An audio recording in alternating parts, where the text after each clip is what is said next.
V pražském Karlíně v Pernerově ulici se nachází samostatně stojící přízemní objekt o velikosti 60 m2, doplněný vlastním pozemkem o velikosti 68 m2.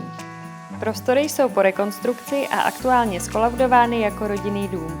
Díky své dispozici však nabízejí široké možnosti přestavby a využití ke komerčním účelům, například jako kanceláře, ateliéry, studia nebo ubytovací zařízení. Současně je zde možné zachovat i variantu bydlení. Velkou výhodou je, že objekt nespadá pod správu SVJ.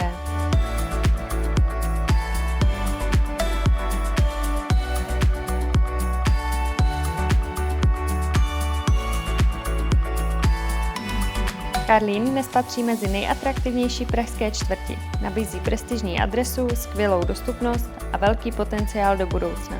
Právě proto jde o výjimečnou příležitost.